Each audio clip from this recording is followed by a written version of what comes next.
वो ले लो, लेकिन ये भव सागर अर्थात ये संसार का वो सागर जो कष्टों और तकलीफों और चिंताओं से भरा हुआ है, उसके पार वो ही जा सकता है जिसको सतगुरु लेके जाए।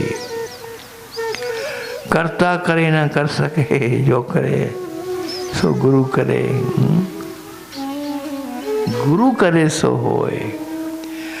जो भगवान स्वयं कर्ता पुरख, जिसने सारे संसार को बनाया है, जो रचयिता है, उसने रचना रच के एक कानून बना दिया, उस कानून में अपने आप को भी बांध दिया।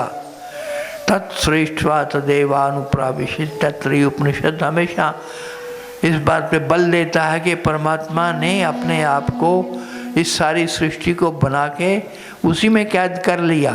तुम्हारे भीतर भी वही कैद है, सब जगह वो कैद है, वो कुछ नहीं कर सकता।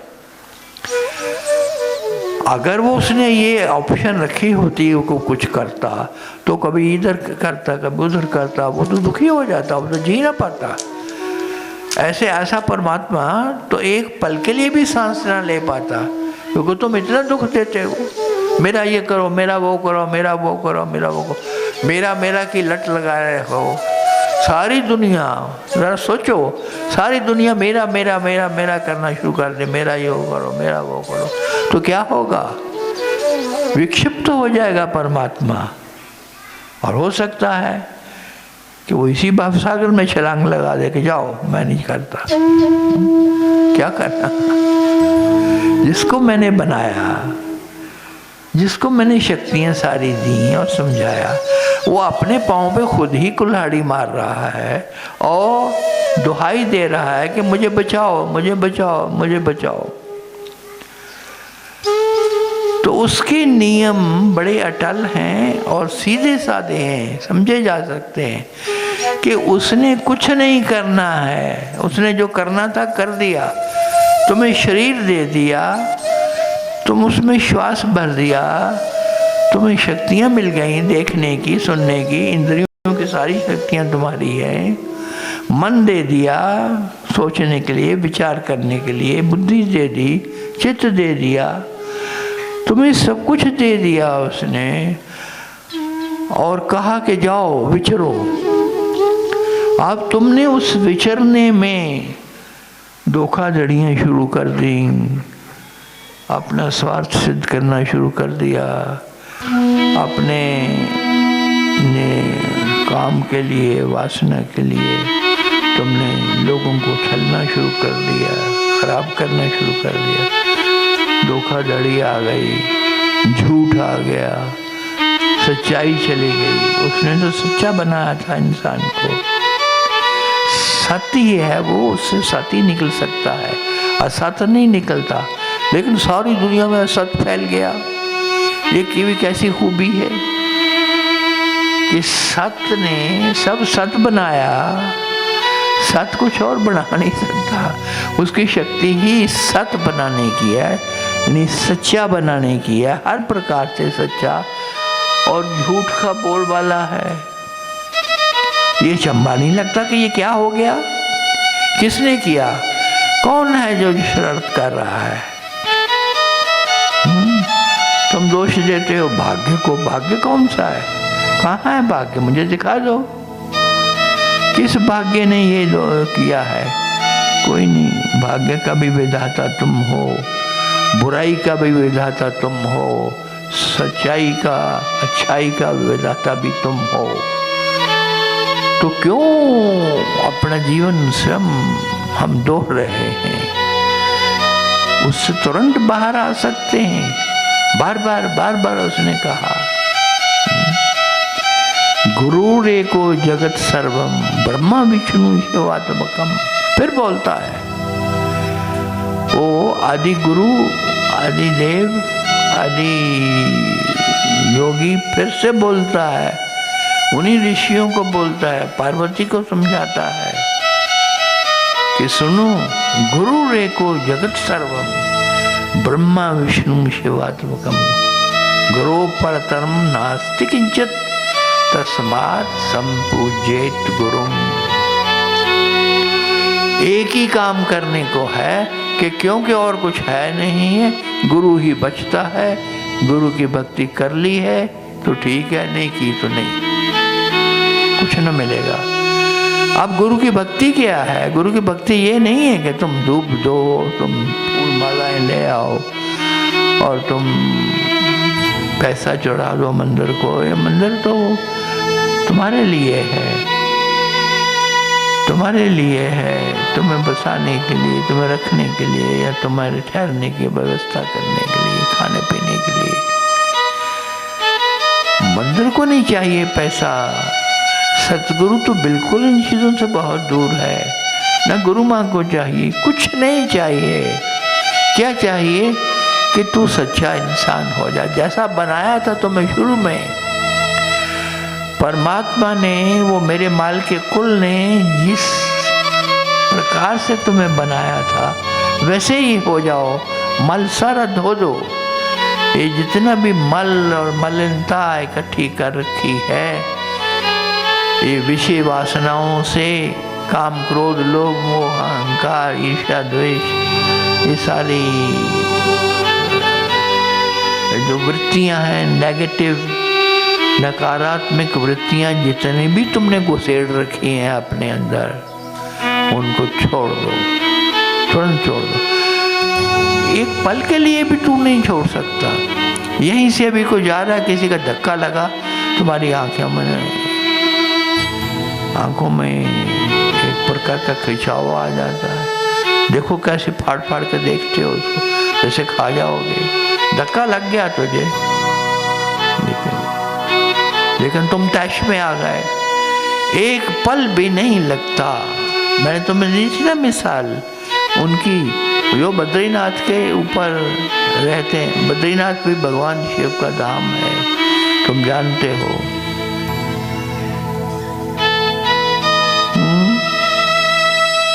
वहाँ पर विष्णु जी भी हैं, भगवान शिव भी हैं। तो अमरनाथ से बद्रीनाथ की जिन्होंने यात्रा की है, उन्होंने भी देखा होगा। ये वो एक पहाड़ों की रेंज है, उसके ऊपर कुछ संत बसे हुए हैं, उनकी कुटियाएं हैं। तो एक संत थे जो हम जब कैंप लगाया था हमने बद्रीनाथ में, 10,000 फीट की ऊंचाई पे था। वहाँ बर्फ कभी कभी पड़ जाती थी, सूख जाती थी, फिर मौसम ऐसा था। तो वहाँ पर एक कैंप लगाया था और हमने माउंटेनियरिंग भी वहाँ की थी। पहाड़ की चढ़ाई भी चढ़ रहे थे एज एन एक्सरसाइज। वहाँ पर वो उतर के आते थे ऊपर से, पहाड़ की ऊंचाई से मिलने के लिए। तो वो बहुत शांत स्वभाव के, कितने, अब तो मुझे याद नहीं क्या बताया था उन्होंने, कितने साल हो गए हैं उनको, हजारों में उन्होंने साल वहाँ बिताए थे ऊपर। और अभी भी वो न मिला जिसकी तलाश थी। तो लेकिन कहने लगे मैंने काम करो जो अपने सारे बस में कर रखे हैं। एक दिन हम कुंड में स्नान कर रहे थे, वहाँ नीचे कुंड है बद्रीनाथ में, जो गए हैं उनको पता होगा। तो वो तप्त कुंड है, गर्म पानी आता है। हम स्नान कर रहे थे, स्नान करके हम उठे, तौलिया हमारे हाथ में था। तो हमने देखा कि झगड़ा हो रहा है। मुड़ करके देखा तो वही संत कुछ बच्चों को पीटने की कोशिश कर रहे हैं।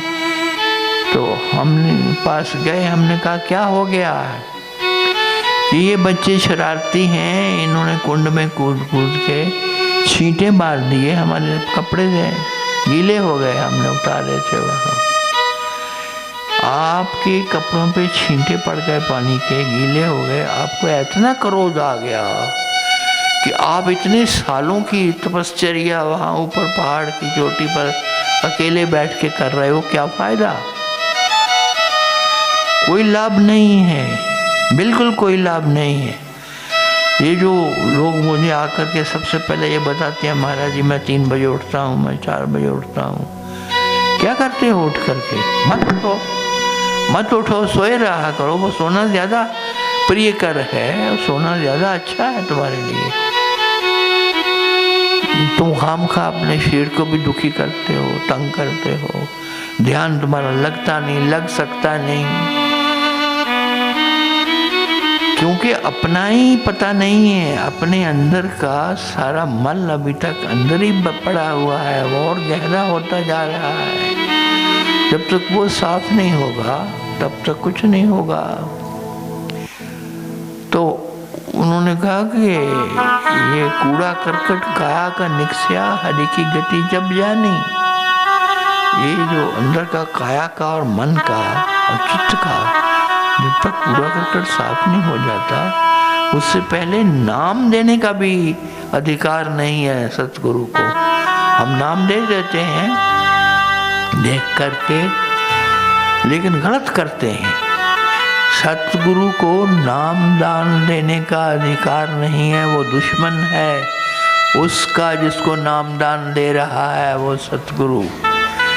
क्योंकि उसके भीतर सब तरह के गलत विचार हैं, वो नकारात्मक सोचता है।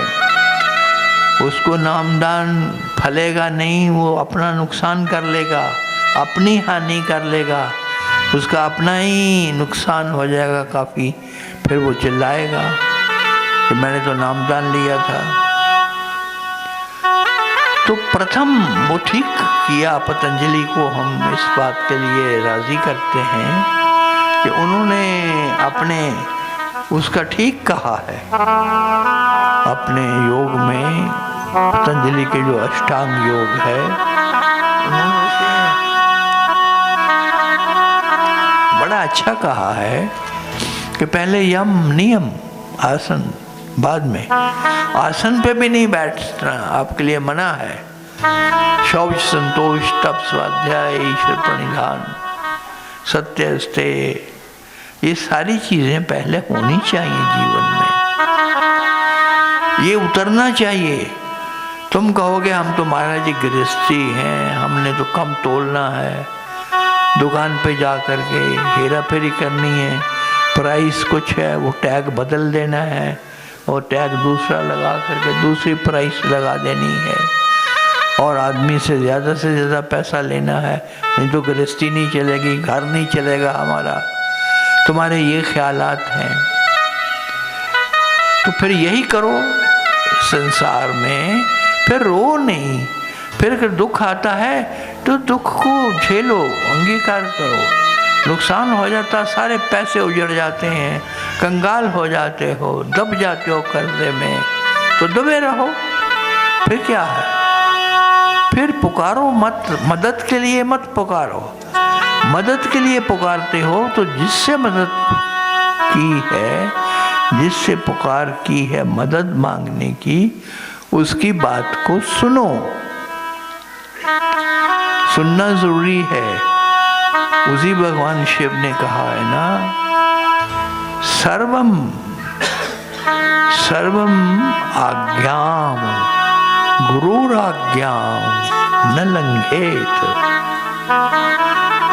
अगर पूछा है गुरु से, ऐसा हुआ है, गुरु माँ भी जानती हैं, बार बार नुकसान हुआ लोगों को, उसका कारण हम नहीं हैं, उसका कारण आप स्वयं हैं। आपने बात नहीं सुनी, पूछो नहीं।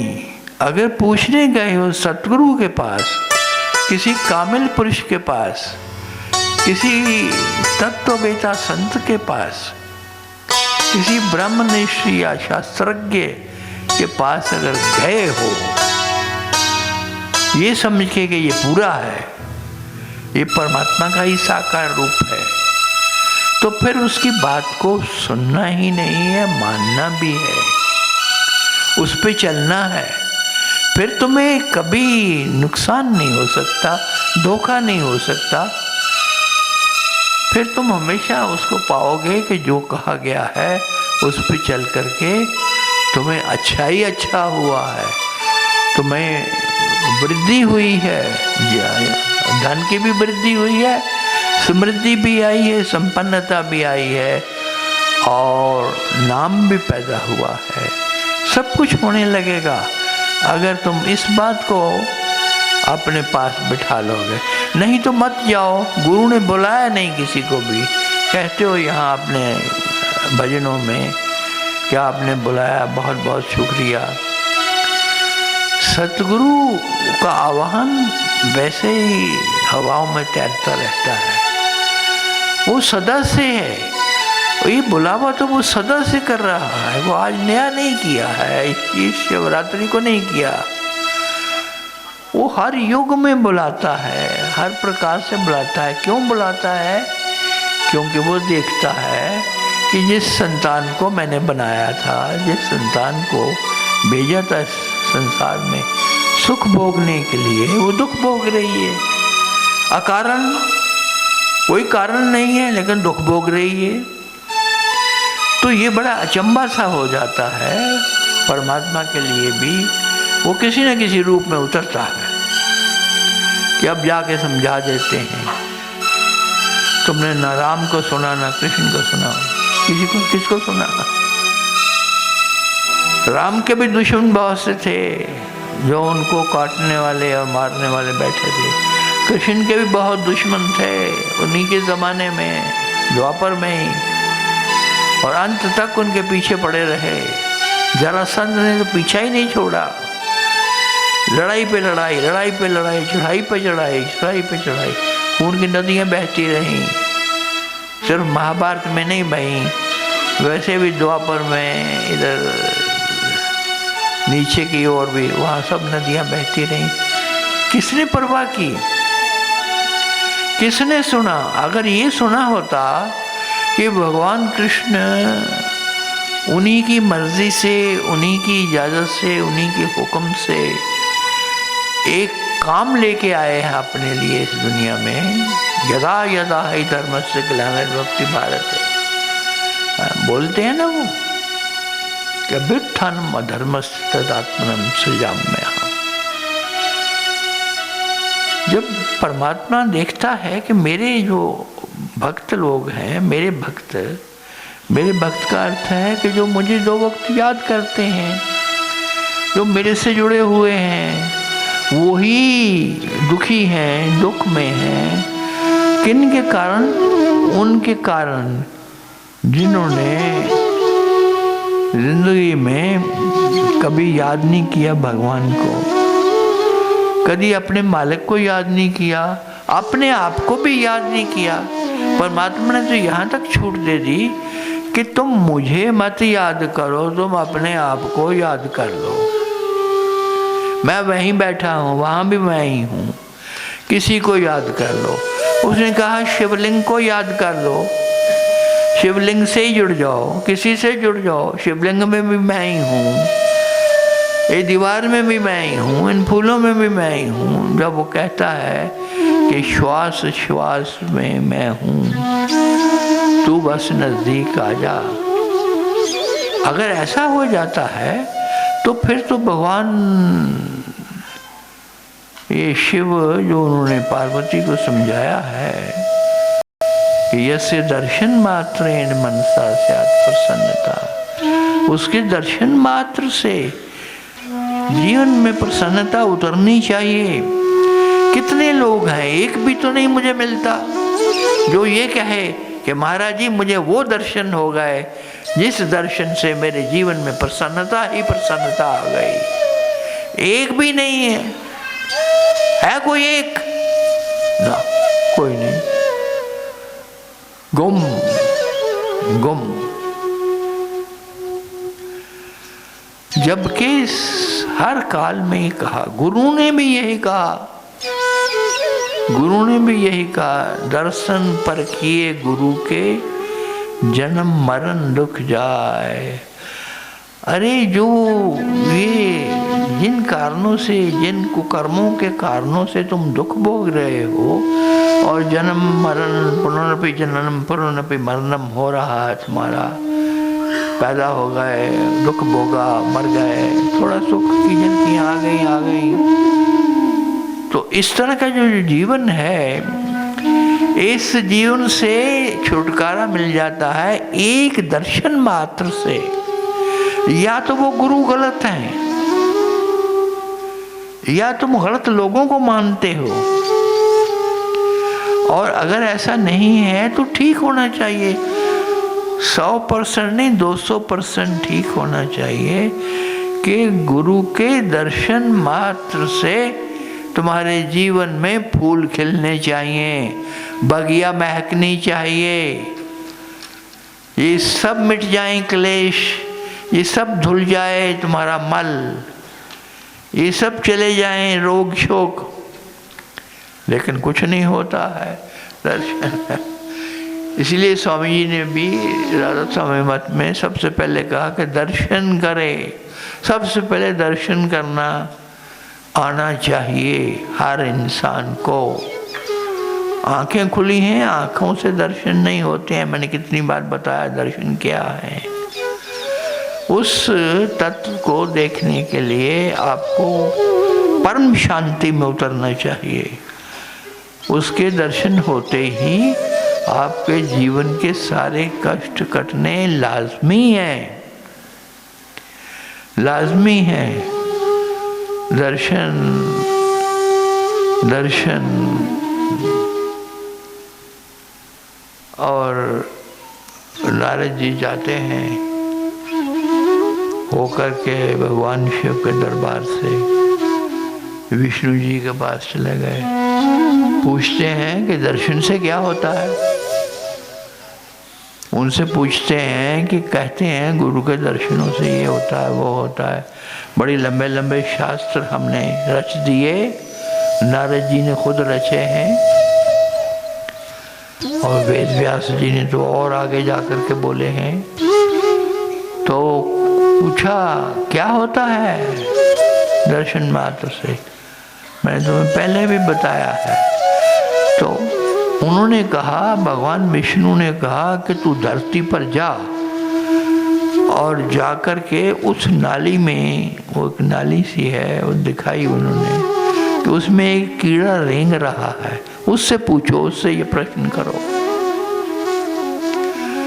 अब वो नारद जी नीचे जाते हैं, कथा तो यही कहती है। धरती पर जाते हैं तो जो ही प्रश्न करने के लिए उसके सामने जाते हैं, वो पक्षी बन के उड़ जाता है। एक दर्शन से, प्रश्न भी नहीं पूछा उसने, वो कीड़े को दर्शन हुआ और दर्शन से वो पक्षी बन के उड़ गया